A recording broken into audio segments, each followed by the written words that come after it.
ke semua jenis pekerjaan gitu. Misalnya kita tadinya kayak saya deh dulu deh gitu. Meeting aja repot banget. Tiap hari itu meeting di Jakarta kan tahu ya macet banget ya. Satu hari maksimal tuh satu meeting karena berangkatnya aja 2 jam, pulang 2 jam gitu. Jadi gimana kita berpikir cara tersingkat untuk mencapai tujuan. Intinya itu. Contoh ya, kenapa saya ngomong kayak gini? Contoh misalnya gini. Analoginya gini loh. Saya mau ngayal sejauh-jauhnya, saya mau bikin video klip nih. Video klipnya kayak siapa? Video klipnya siapa, sebut nama lah, band luar mana gitu ya. Yang paling keren gitu. Pilih aja sejauh-jauhnya.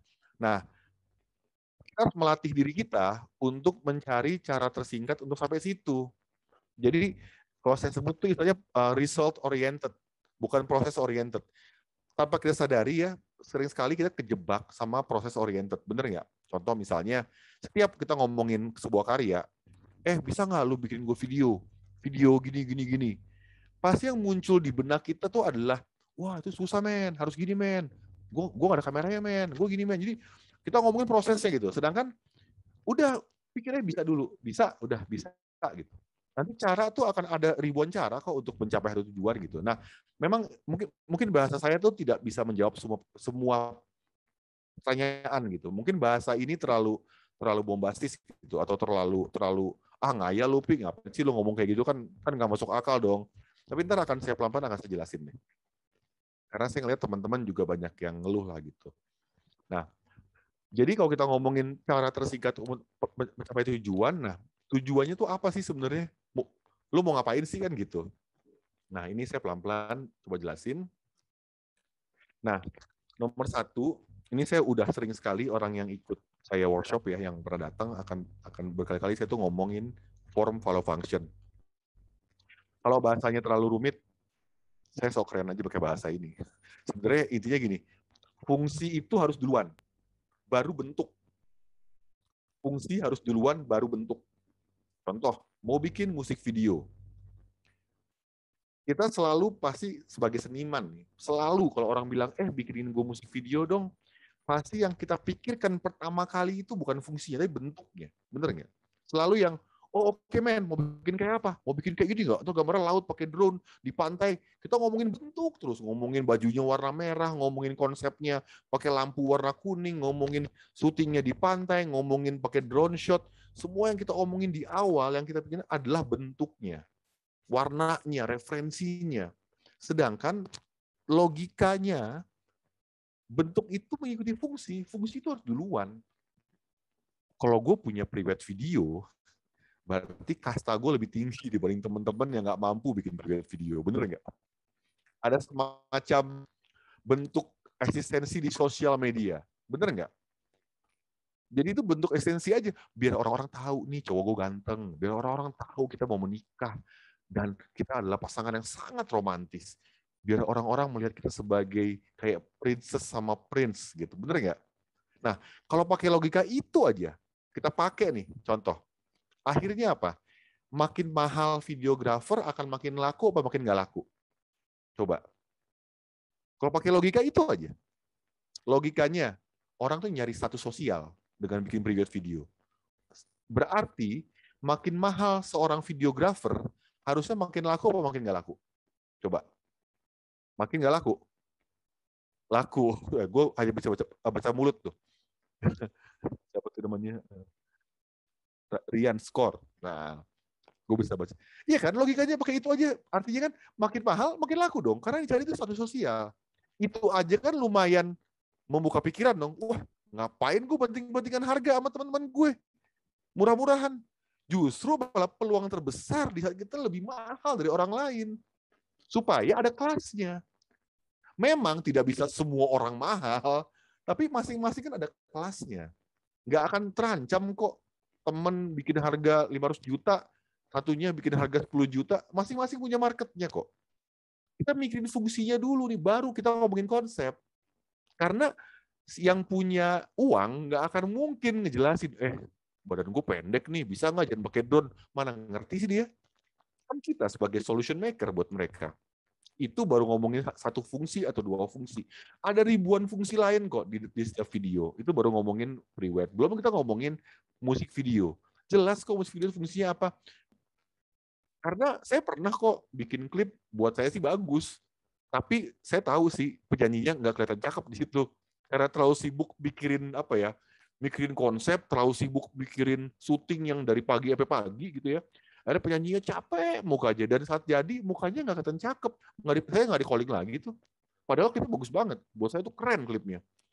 Ya akhirnya kan jadi percuma, bikin bagus juga orang ya karena fungsinya bukan itu. Jadi nomor satu, coba kita pahami dulu fungsi dari apa yang kita buat. Terus ya tadi ini saya jelasin, intinya fungsi itu tuh adalah goalnya apa sih, kemana arahnya, kebutuhannya apa sih. Fungsi itu benar-benar ilmiah, ya nggak sih, logika. Kita bicara logika, makanya seniman itu harus waras. Banyak orang bilang kan seniman nggak boleh waras ya. Itu old mind yang mikir kayak gitu, orang-orang lama lah. Strateginya gini nih supaya orang dapat nih, orang di stand up komedinya kan ada pola kan, setup, punchline, itu kan sangat ilmiah sebenarnya. Jadi di balik lawakan atau pelawak yang kesannya ya profesi badut, kesannya ya di mata orang tua ya gitu. Itu butuh kecerdasan otak karena mereka ilmiah banget sebenarnya. Nah, kalau udah ngomongin form, baru kita ngomongin seni. Ngomongin rasa, kita bisa ngerasain nggak sih, nih kita harus tahu nih mana yang enak, mana yang nggak enak, mana yang sedih, mana yang perih. Bisa ngebedain antara sedih sama perih, antara tertawa dan mentertawakan. Intinya form itu bicara rasa. Penting kita punya itu. Ujungnya apa? Ingat satu hal, you are problem solver. Kalau kalian dikasih pekerjaan, dikasih job, tapi malah ngasih masalah buat yang ngasih job, artinya nggak berfungsi buat orang itu. Klien nggak ngerti itu wajar, karena mereka klien. Kalau mereka ngerti, jadi videografer. No, kita dibayar buat itu sebenarnya. Oke.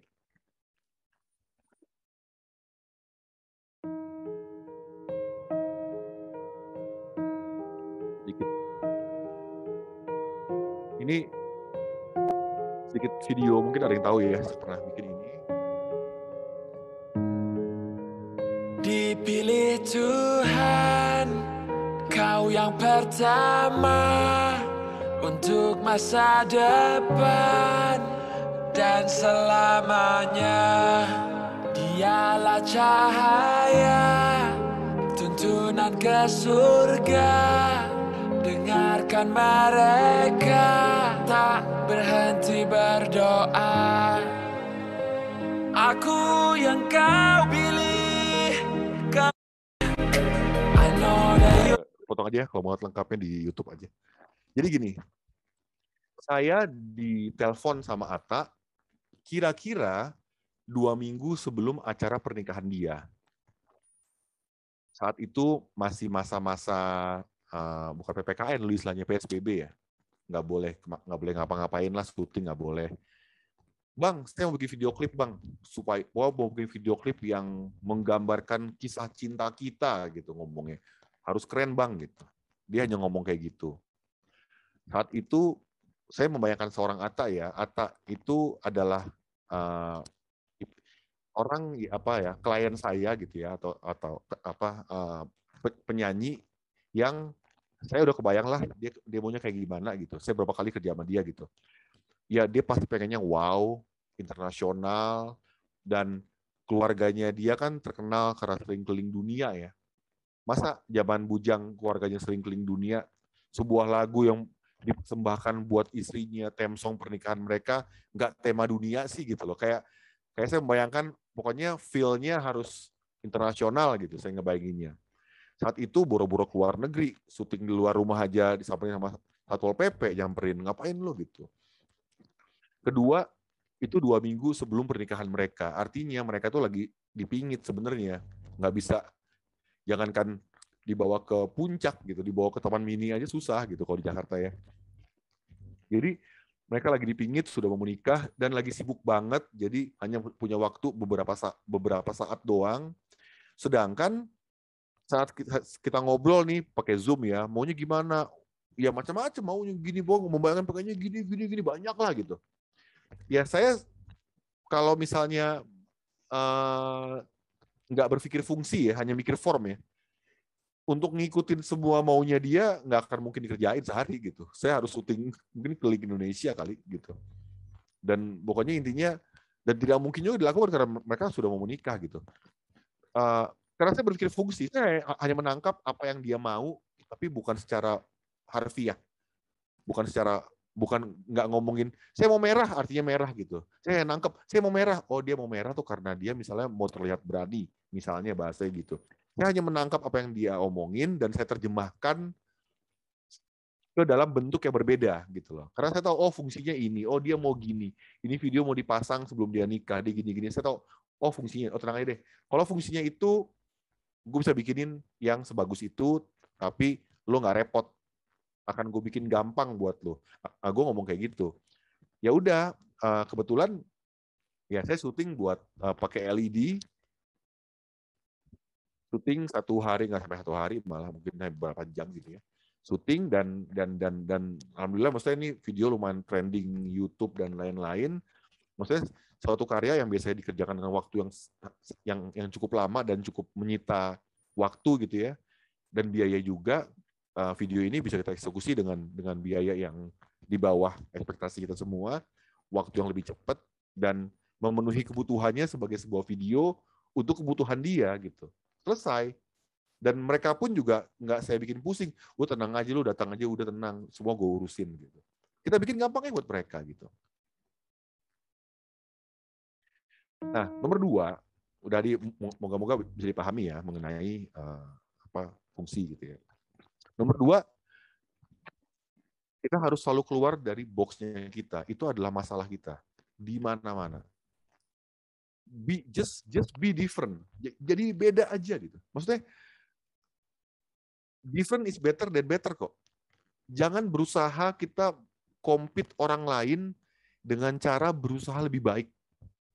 Just be different, beda, jadi beda aja udah. Yang penting beda. Karena perbedaan itulah sebuah originalitas sebenarnya. Kita itu kan berbeda, nggak ada yang sama semuanya gitu. Kita kalau selalu compete ya, better, artinya kan kita berpikir dengan cara orang lain. Lagi nih, saya mau lebih bagus dari Upi gitu. Ya artinya lu harus jadi Upi dulu dong. Harus berpikir dengan cara Upi berpikir dong. Kan lu bukan Upi. Just be yourself gitu. Just be different. Karena better itu nggak ada habisnya. Saya mau jadi video maker di Bali yang lebih baik dari yang paling baik, misalnya gitu. Ngapain? Yang paling, lo harus menjadi dia dong. Baik itu patokannya apa sih? Just be yourself, just be different. Orang akan memilih kalian karena perbedaan itu. Ini adalah, kalau saya Google, video klip Bali gitu ya. Ini adalah video-video yang muncul nih. Bener nggak? Bener, ini bener Bali semua kan ya? Beberapa dibuat oleh orang Bali asli, beberapa dibuat oleh orang luar Bali, dan orang luar negeri datang ke Bali syuting, betul nggak? Nah, kalau kita bicara syuting di Bali yuk, atau bikin video klip di Bali yuk, ini yang akan muncul di benak orang. Dan inilah yang terjadi. Nah, pertanyaan saya adalah, Bali itu kan bukan hanya sumber daya alam. Bali bisa menjadi Bali seperti sekarang, yang terkenal, yang hebat lah, yang besar di mata dunia, saya cukup yakin tidak hanya karena sumber daya alam. Karena kalau kita ngomongin alam, Indonesia dari ujung ke ujung tuh bagus alamnya. Kenapa Bali menonjol sih? Karena ada sumber daya alam, ada sumber daya manusia. Bali itu besar karena manusia, karena orang Bali. Nah, pertanyaannya, kenapa videografer Bali sebegitu tergantungnya dengan alamnya Bali? Sedangkan pikiran atau otak videografer Bali itu kan tidak langsung dengan alam. Mungkin agak bingung ya, sekali lagi. Ini adalah video klip yang syuting di Bali. Dibuat oleh orang Bali, dibuat oleh orang lain yang ke Bali. Kenapa sih Bali? Saya tuh nyari, nggak ada Bali tuh kayak gini misalnya gitu, video Bali. Bisa. Saya yakin lo kafe-kafe di Bali tuh ada yang kayak gini banyak lah gitu. Maksudnya gini, kalau saya pikir ya, kalau ini logika saya ya, orang luar ya, nyari orang bule gampang di Bali. Nyari lokasi keren di Bali gampang. Bukan pantainya, bukan gunungnya. Saya mau bikin film ala-ala Netflix, tapi tidak kelihatan Balinya, bisa-bisa aja. Dan nggak harus kan kelihatan Balinya. Karya-karya orang yang dibuat, yang bikin di Jakarta, iklan, video klip, emang berasa Jakartanya kan enggak.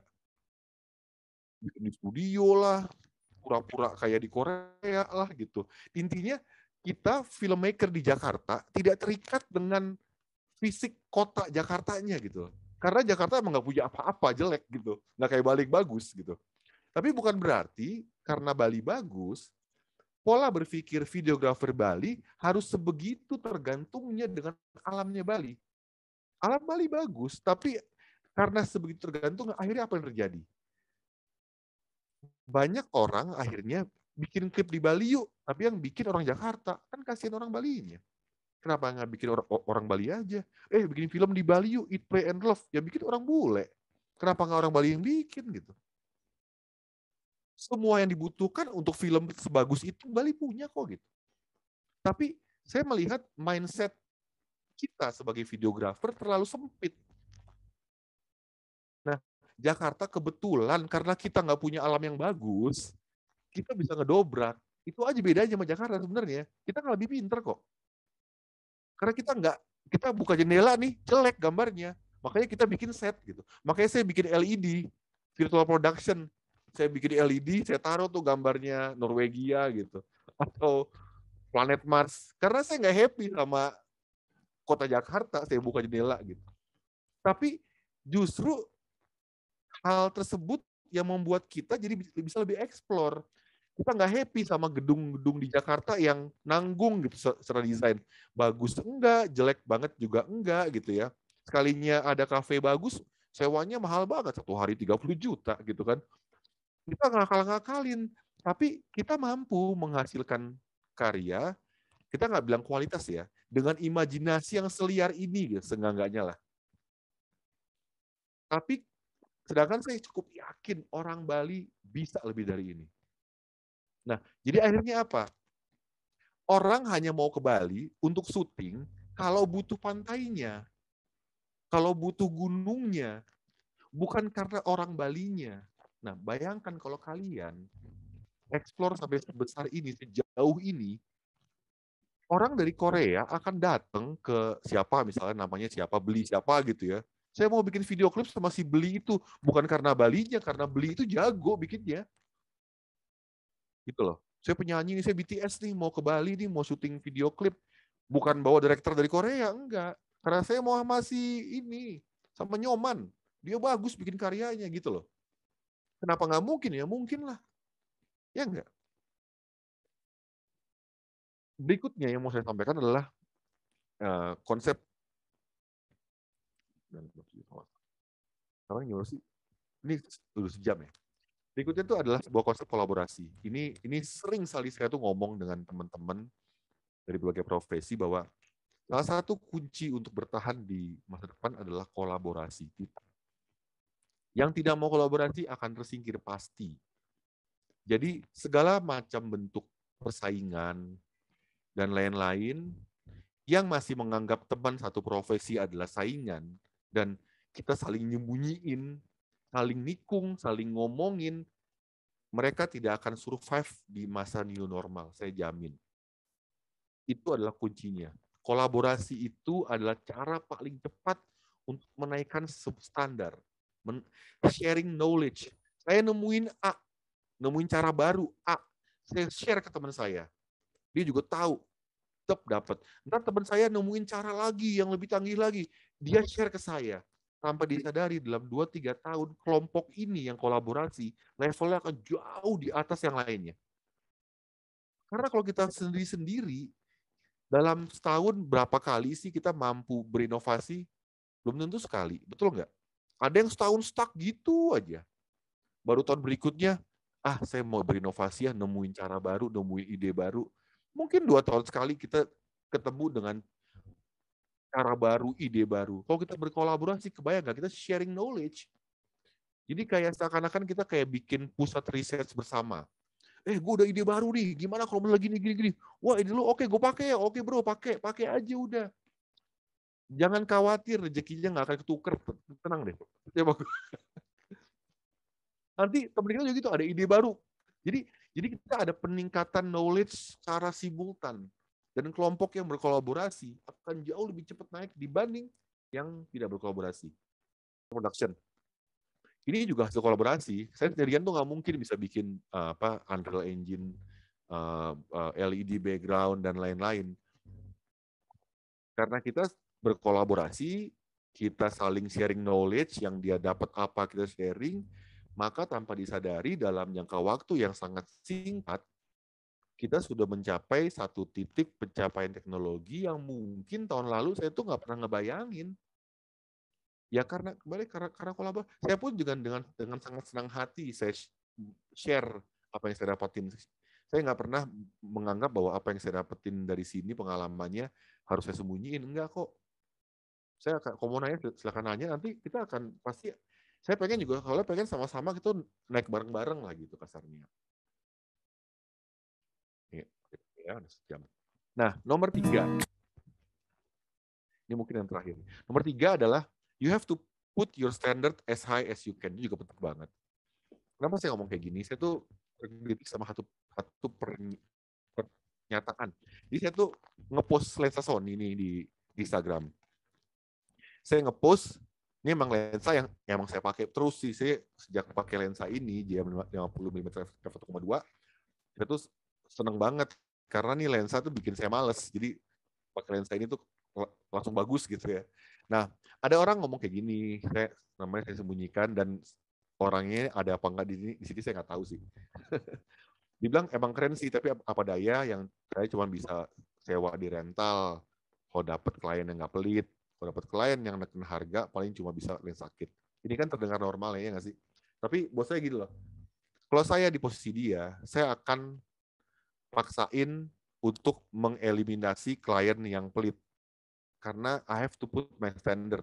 Kalau saya merasa lensa ini adalah lensa yang bisa signifikan membawa saya ke satu level tertentu, saya akan tahan di situ. Nggak ada kompromi untuk di bawah itu, titik. Kalau misalnya akhirnya perlu menolak beberapa pekerjaan karena nggak ada budgetnya, saya mending tolak.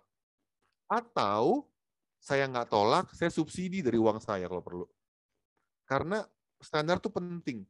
Karena kalau kita udah bertoleransi dengan standar, kita nggak sadar nih akan turun terus. Nah, analogi standar ini kan saya hanya analogikan dari lensa, tapi tentunya pasti macam-macam. Ada yang dari standar proses kerja, standar kamera, standar lensa. Intinya kalau kalian sudah menemukan satu kombinasi yang ideal, secara standar gambar, standar hari persiapan, standar lokasi, standar apapun juga, please keep it depth. Jangan pernah kasih kompromi. Naik boleh, turun nggak boleh. Karena itulah salah satu hal yang membahayakan imajinasi kita. Kita selalu kayak kompromi sama hal-hal lain. Nah, kita ngomongin standar. Ini contoh nih. Saya bikin video klip ini. Aku terjatuh. Video klip ini saya buat, ini juga sebenarnya nggak ada budgetnya. Bintang filmnya pemainnya yang hire dari pihak label. Saya hanya nyari lokasi. Saya pakai kamera FX6 lensa 50 mm f1.2 yang saya bilang tadi. Saya pakai gimbal. Artinya saya tidak, lampu pun juga lampu-lampu LED. Artinya saya yang biasanya untuk mengeksekusi klip kayak gini itu butuh kru banyak, pakai dolly track lah, pakai apa.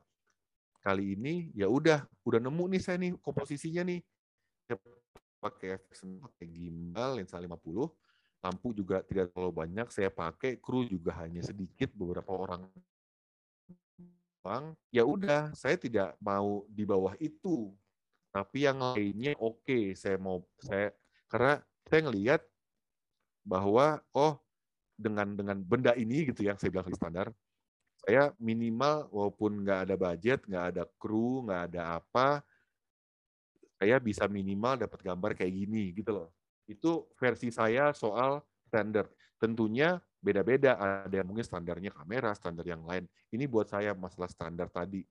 Ketemulah titik terendahnya, oh segini nih kalau misalnya nggak ada budget, yang penting gue pakai lensa ini. Kalau saya itu gitu ngelihatnya. Terus sedikit ini juga ada kurang atau lebih, bener-bener kayak gini aja sih.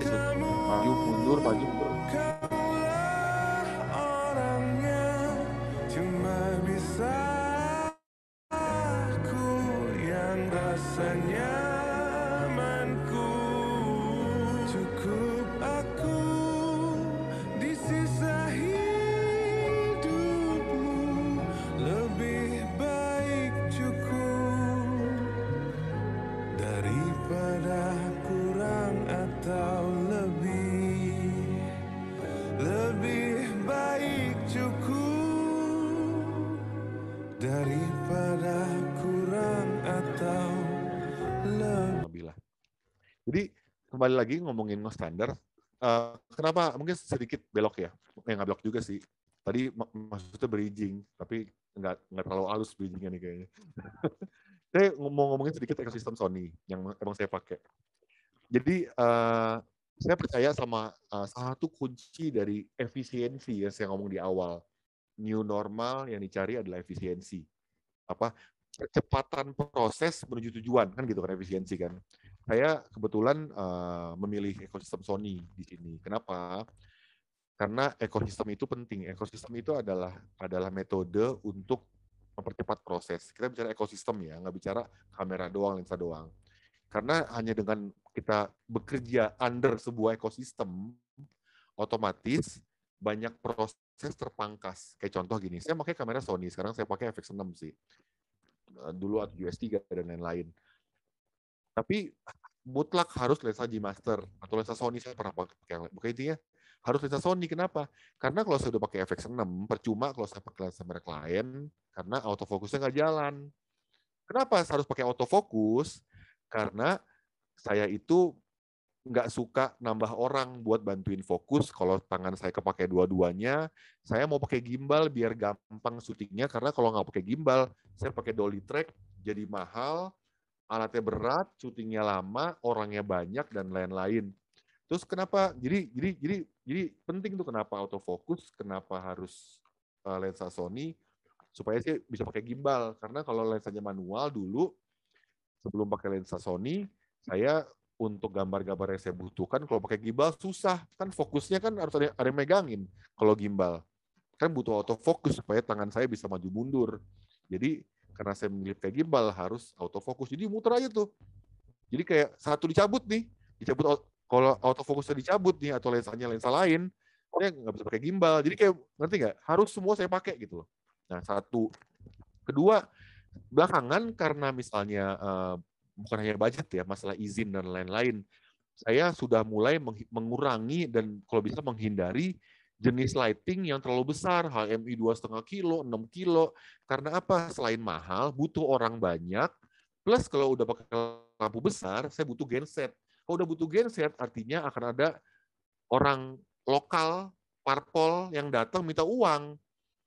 Jadi artinya dengan saya pakai lampu-lampu besar, selain lebih mahal, saya akan butuh orang lebih banyak, plus banyak masalah. Saya mau simpel aja deh, nggak usah pakai genset. Akhirnya apa solusinya? Pakai lampu-lampu LED. Nah, lampu-lampu LED kan kecil. Nah, kenapa saya pakai Sony? Karena Sony itu dual ISO, dual base ISO. Dual base ISO-nya tuh kalau FX6 itu 640 dan 12.800. Artinya kalau kita pakai ISO 12.800, basic ISO-nya tuh butuh cahaya bahkan malam jadi siang. Artinya saya nggak butuh lampu banyak. Intinya gitu sebenarnya. Yang biasanya kalau syuting siang, kayak tadi tuh di video tadi nih, perhatiin ya. Ini saya tuh syuting tuh. Ini saya syuting tuh siang. Tapi kalau diperhatiin nih, tuh, lihat nggak luarnya? Luarnya itu saya kasihkan hitam. Karena kalau luarnya Saya buka, matahari masuk, untuk bikin lighting yang saya inginkan, saya butuh lampu lebih gede lagi, bener nggak? Butuh lampu 6 kilo supaya dapat backlight. Akhirnya, karena saya pakai lampu yang kecil, saya kasihkan hitam. Saya bekerja dengan native ISO 12800. Jadi biasanya tuh ruangan malah saya gelapin dulu, saya kasih lampu kecil pelan-pelan. Nah, jadi untuk supaya saya bisa kurangin orang, nggak ada genset, nggak ada parpol yang malakin, syuting orang makin sedikit, saya butuh high ISO. Jadi kayak muter nih. Jadi ada satu alasan kenapa saya butuh ekosistemnya tuh saya pakai semua. Satu dicabut, jadi nggak kepake lah, kasarnya gitu. Bridgingnya oke ya, lumayan rapi ya. Next. Nih, ini saya mau ngasih sedikit tips untuk musik video yang saya pahami. Kembali lagi, tidak ada teori yang mutlak. Seni adalah sebuah kebebasan. Tapi ini mungkin kalau kita ngomongin video musik kan banyak ya. Ada perform, realisme, fashion, animation, komedi. Nah, ini juga saya kembaliin lagi nih. Musik video itu banyak banget loh jenisnya. Ada dance, ada komedi, manifesto, dokumenter. Jadi buat teman-teman yang di luar Jakarta, coba deh explore jenis musik video. Nggak harus semuanya di alam kok. Nggak harus semuanya di depan rumah atau di studio musik gitu. Banyak kok referensi, coba explore aja. Coba lepas keterikatan dengan tempat di mana kalian berada. Nah, khusus untuk video klip storytelling, nah, ada struktur yang sudah saya temukan setelah bertahun-tahun menghadapi klien sedemikian rupa untuk editing. Di screenshot aja nih buat teman-teman, karena mungkin akan butuh waktu lama untuk ngapalin ini. Ini adalah sebuah pola untuk storytelling. Intro, jadi gini, ternyata saya tuh menemukan satu teori ya. Ternyata musik itu tuh udah ada strukturnya.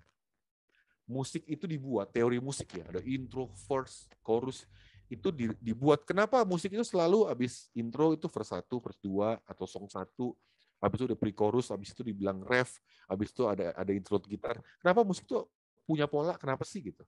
Karena ya udah melalui sebuah research, psikologi manusia, ada struktur. Nah ternyata musik video itu juga harus paham sama strukturnya musik. Terjemahin intro. Intro itu tuh adalah sebuah pintu gerbang menuju ke musik video. Jadi biasanya kita masukin tuh teaser atau potongan mood atau gimmick apapun, intinya harus mewakili tema secara keseluruhan. Jadi kalau lagu dangdut ya intronya dangdut. Otomatis kalau musik videonya temanya adalah romantisme ya intro itu adalah gambar-gambar yang romantis, gambar bunga, gambar apa. Intinya intro itu harus mewakili the whole idea, tapi sebisa mungkin harus gimmick. Karena apa? Karena orang itu biar orang tuh nonton gitu. Nah, per satu saya biasanya masuk ke band atau ke vokalisnya. Kenapa? Karena verse 1 itu adalah pertama kali nyanyi. Cara paling mudah untuk memperkenalkan penyanyinya. Biar orang nggak lupa, ini ada penyanyinya loh, mukanya kayak gini loh. Tapi ini kembali lagi, ini relatif ya. Tapi itu metode. Nggak perlu sepanjang verse 1 penyanyi terus, tapi biasanya mulainya gambar penyanyi, habis itu dipotong boleh. Nah, verse 2 itu cerita, baru masuk cerita. Biasanya masih sebatas pengenalan karakter. Oh, seorang cewek anak SMA pulang sekolah, dia suka-sukaan sama cowok itu anaknya tukang bakso, misalnya gitu. Sebatas memperkenalkan ada karakter A, karakter B, karakter C. Kembali lagi, konsep ID bisa ditukar kok, bisa cerita dulu baru vokalis. Intinya di bagian awal perkenalan. Kalau lagu yang kita perhatiin deh, lagu pun begitu loh. Verse 1 itu ngomongin hal perkenalan, ngomongin matahari bersinar di pagi hari, indahnya pohon di depan rumahku, belum ngomongin cerita, belum ngomongin konflik biasanya kalau di verse. Nah, masuk ke pre-chorus atau pre-chorus itu biasanya kita masuk ke pengenalan konflik. Misalnya nih ceritanya tentang cowok yang selingkuh gitu ya misalnya. Di pre-chorus tuh biasanya mulai tuh cowok cewek lagi jalan, terus cowoknya diem-diem buka HP, terus jawab HP, ceweknya nengok, siapa itu? Bukan sayang. Ya, macam gitu lah. Jadi kayak mulai penonton dikasih clue tentang apa yang bakal terjadi. Oh, cowoknya kayaknya selingkuh deh gitu misalnya. Jadi diperkenalkan potensi konfliknya kalau tentang konflik ya. Nah, habis itu biasanya masuk ke ref 1 biasanya. Chorus atau ref 1. Kalau yang ini saya sarankan mutlak harus ke vokalis. Kenapa mutlak? Karena gini. Ini saya juga pelajari dari label-label besar lah. Lagu itu kan harapannya penyanyinya, lagu kan terkenal, bener nggak? Dan orang biasanya mengenali lagu itu melalui refnya, ya kan? Chorusnya, refnya, yang orang kenal biasanya kan. Nah, kenapa sebaiknya tuh muka vokalis? Biar kalau kita mendengar lagu itu di pantai, di mall, di stasiun, di kereta api, di angkot, di taksi, saat kita dengar refnya, yang terbayang di benak kita atau di benak penonton atau di benak orang adalah wajah vokalisnya, bukan ceritanya. Kebayang nggak kalau gambar ref 1, gambarnya orang pukul-pukulan. Pasti saat kita dengar lagu itu di taksi, kita keinget gambar itu pasti kan. Keinget gambar orang pukul-pukulan. Kita sebagai kreator seneng pastikan diinget pukul-pukulannya. Tapi sebagai penyanyi nggak akan suka itu. Dan jadi nggak sesuai fungsi. Pengennya kan kalau dengar lagu ref nih, inget muka vokalisnya kan gitu pengennya. Atau inget bandnya. Si penyanyi itu pengen diingat. Nah, jadi lagi nih, bukan masalah ntar bandnya 80% ya, story 20% ya. Bukan soal persentase sebenarnya. Jadi bukan soal banyak-banyakan band apa cerita, bukan. Justru band tuh nggak perlu banyak, tapi ditempatkan di tempat yang tepat. Taruh di ref 1, udah orang pasti inget deh. Nah, habis itu masuk ke verse berikutnya, biasanya pre-konflik, masuk ke ref 2, masuk ke konflik. Biasanya kan kalau ref itu kan ngomongin konflik ya, misal judul lagunya Aku Benci Kamu, pasti refnya ngomongnya Aku Benci Kamu, kan gitu kan, ngomongin masalah. Nah, dari ref 2 tuh biasanya ada bridge dan menuju ke interlude biasanya ya. Dan bridge dan interlude ini biasanya adalah bagian paling emosi di sebuah lagu. Ya nggak sih, kalau lagu rock tuh pas lagi interlude tuh yang lagi wow, gitarnya lagi mendayu, lagi naik. Jadi di sini biasanya kalau ngomongin interlude itu ngomongin konflik biasanya. Orang lari, orang banting barang, orang berantem. Karena itu adalah titik teremosi di sebuah lagu biasanya, di bagian interlude. Nah, biasanya setelah interlude itu ada ref lagi, tapi refnya turun, nggak ada musiknya, biasanya gitu. Nah, di situ bisa juga tuh jadi momen contemplating, momen kontemplasi. Habis marah-marah, dia diem, dia mikir, dia nangis misalnya gitu. Dia capek, terengah-engah. Kita pakai part lagu lagi ngedrop itu untuk momen yang sama. Nah, biasanya setelah itu kan naik tuh, dang, ref lagi, disebut koda. Nah, di situ kita taruh solusi, ujungnya mau apa nih? Mau happy ending, sad ending. Nah, saya bikin ini bukan karena saya menganggap ini paling benar, tapi ini berdasarkan analisa mengenai lagu itu emang itu strukturnya.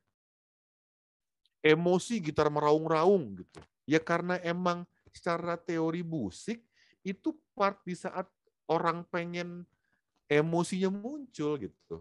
Jadi saya tuh bikin ini sebenarnya mencoba memahami strukturnya musik.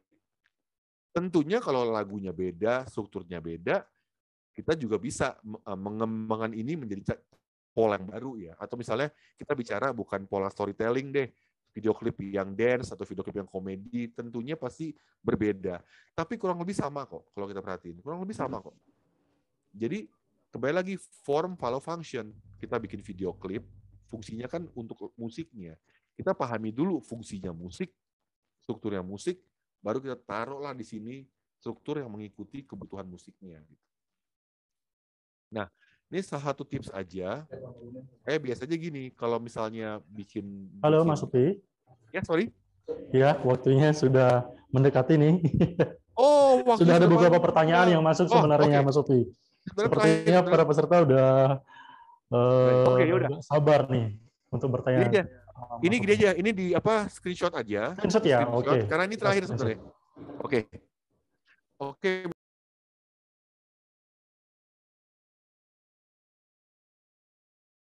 Oke, Adi silakan. Sharing-sharing. Iya. Boleh saya diizinkan untuk share screen?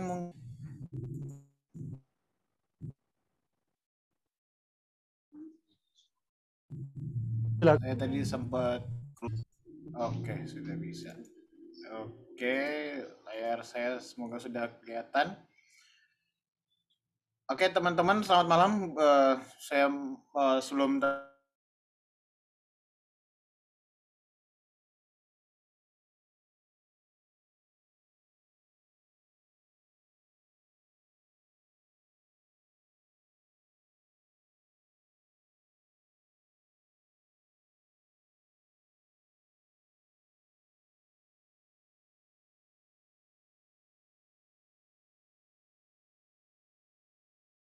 Indonesia ada Hong Kong ya, dan seterusnya itu bisa dilihat. Pokoknya yang industri film itu. Oke.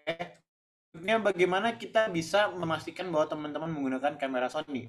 Nah, di situ makanya teman-teman yang mau ikut, mau joinnya, the scenes-nya. Behind the scene-nya itu bisa dalam bentuk video atau foto. Kalau video itu dia durasinya 2-3 menit, dan kalau foto dia minimal 5 foto untuk bukti bahwa kita menggunakan body kamera Sony ketika kita itu. Jurinya siapa, yang menilai film kita itu siapa, itu di industri expert dan profesional dari seluruh Asia Pasifik, jadi nggak usah diragukan lagi. Kemudian ini hadiahnya sangat menarik ya, jadi mungkin teman-teman kalau dengar, wah ini lombanya di seluruh Asia Pasifik, susah dimenangnya, jangan khawatir karena kami juga pasti akan memilih satu pemenang lokal dari setiap kategori dengan hadiahnya luar biasa nih. Untuk pemenang lokal dari Indonesia, hadiahnya itu 1 buah Sony FX3 dan 1 G Master lensa pilihan dari teman-teman. Jadi cuma 1 FX3 dan 1 lensa G Master. Jadi teman-teman bisa lihat di websitenya untuk keterangan lebih jelasnya. Dan untuk di regional Asia Pasifik dapat $15.000 US begitu. Untuk yang pelajar hadiahnya 1 buah Sony R3 yang kit itu untuk yang lokal, dan untuk yang regional hadiahnya $8.000 cash begitu. Untuk pendaftarannya teman-teman bisa cek di website ini, nanti linknya juga akan dibagikan di grup. Bisa lihat ini petunjuk-petunjuknya, ikutin aja, cukup mudah, dan nanti kira-kira formnya seperti ini, begini ya, tinggal diisi aja sesuai dengan disuruh di situ. Kemudian waktu pendaftarannya mulai kapan, sebenarnya udah dibuka dari bulan Agustus kemarin, dan dia ditutup pada bulan Desember. Jadi sampai tanggal 31 Desember 2021. Apa aja kriteria yang harus dipenuhi seperti yang tadi sudah dijelasin, 80% filmnya harus menggunakan kamera Sony. Kemudian juga harus disiapkan master videonya dengan resolusi 4K rasio 16:9, karena nantinya pemenang-pemenang yang finalis, yang dipilih menjadi finalis itu akan diminta untuk atau mengirim videonya dalam bentuk 4K. Kemudian BTS-nya seperti video atau foto. Kemudian juga jika filmnya dalam berbahasa yang non-Inggris, harus menggunakan subtitle yang berbahasa Inggris begitu. Cara submit filmnya bisa diperhatikan baik-baik websitenya. Kemudian diupload juga di YouTube dengan judul World of Film by Sony Asia Pacific. Kemudian judul film teman-teman ditambahkan dengan hashtag Sony World of Film. Format videonya minimal Full HD 1920x1080 dengan rasio 16:9. Dan websitenya di sini bisa teman-teman lihat ya nanti atau di chat ini. Dan itu saja sharing dari saya, Mas Dedi. Saya juga teman-teman bisa sharing tanya jawabnya. Oke, silakan dilanjutkan dengan tanya jawab.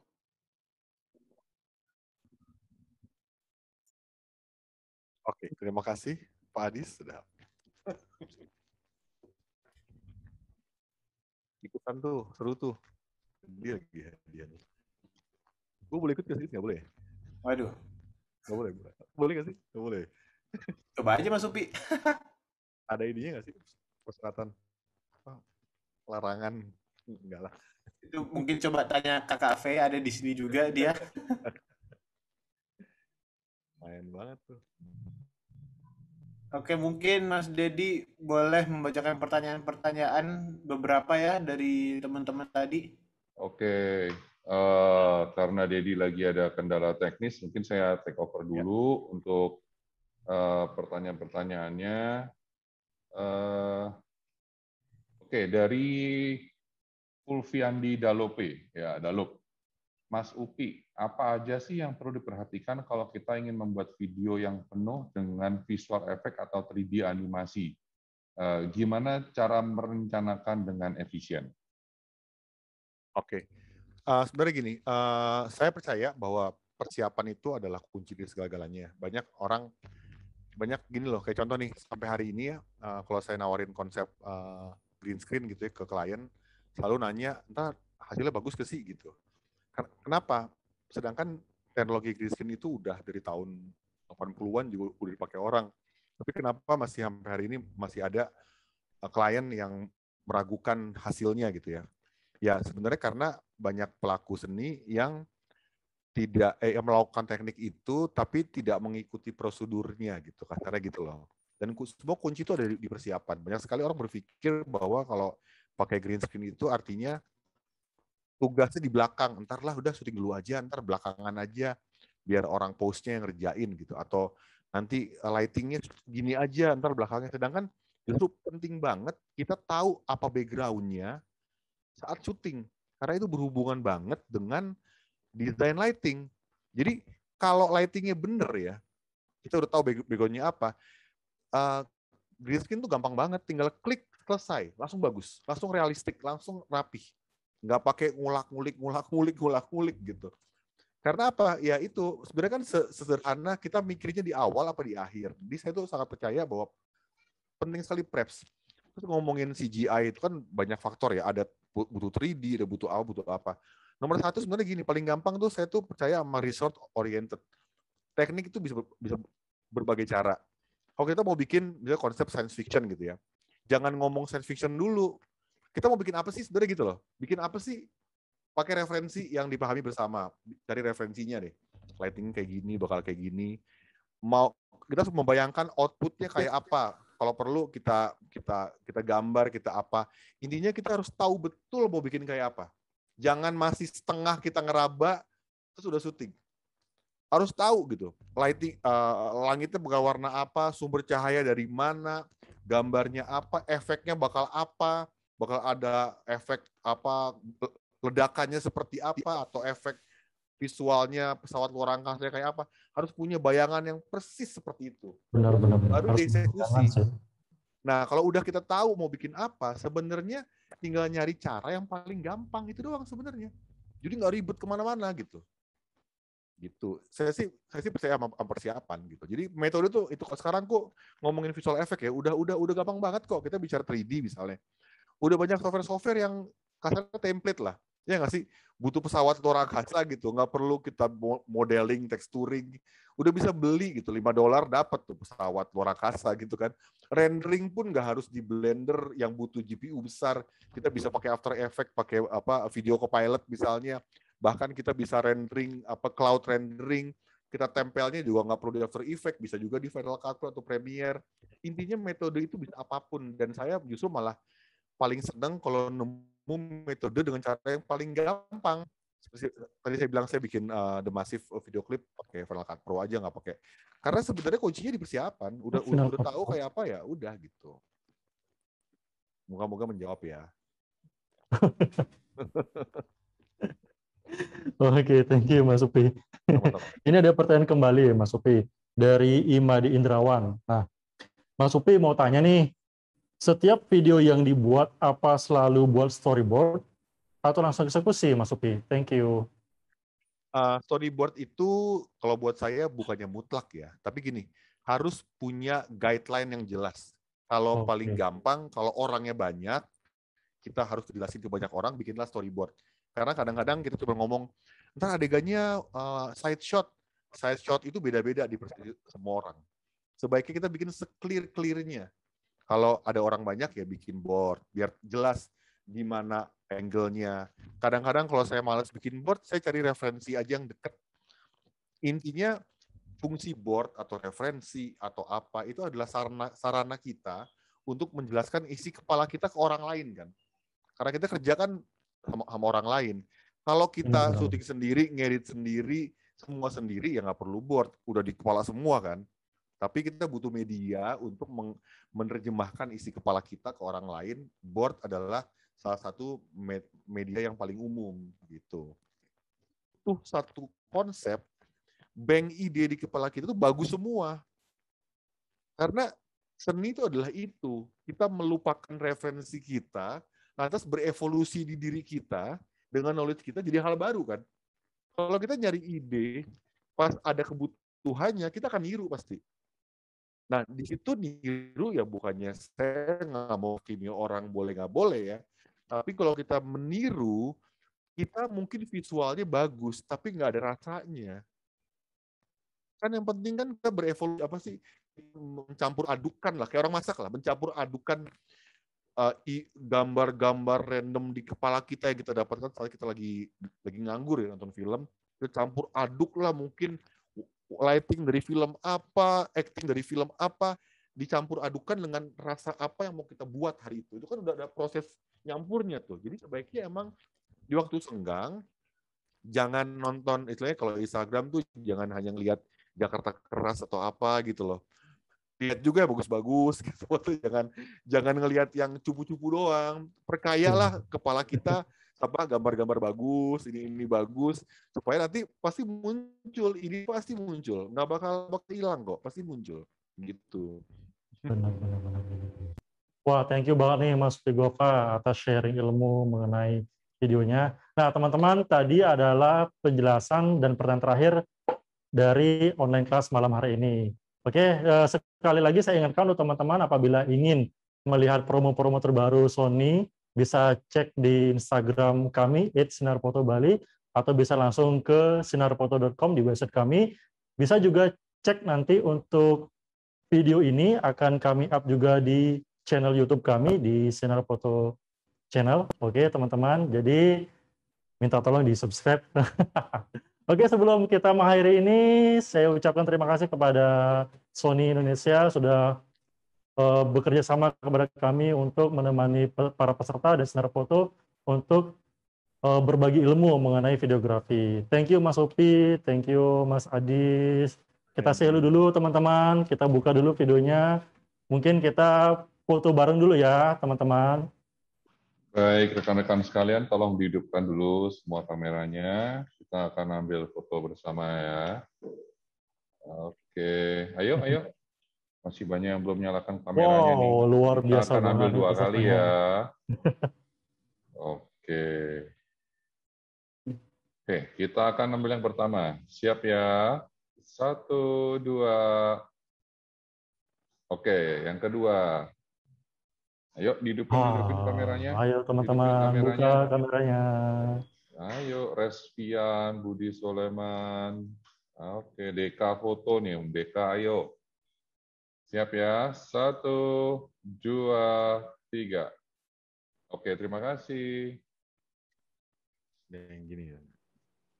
Jadi saya kembalikan.